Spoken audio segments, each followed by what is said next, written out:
యోహాను స్వార్త 8వ అధ్యాయం 21వ వచనములు చదివితే చూడండి, విశ్వాసులకు ఎంత ధన్యత ఉందో, ఎంత ఆశీర్వాదం ఉందో, ఎంత క్షేమం ఉందో మీరు ఆలోచన చేయండి. మరి ఒకప్పుడు ఆయన, నేను వెళ్ళిపోవచ్చున్నాను, మీరు నన్ను వెతుకుతారు కానీ మీ పాపములోనే ఉండి మీరు చనిపోతారు. చూడండి, మీరేమో నన్ను వెతుకుతారు కానీ మీ పాపములో ఉండి మీరేమైపోతారు, చనిపోతారు.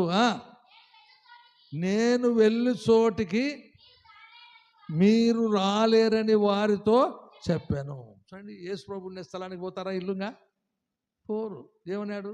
మీరు నన్ను వెతుకుతారు కానీ మీ పాపములోనే ఉండి మీరేమైపోతారు, చనిపోతారు అని. అవతల ఏమన్నాడు?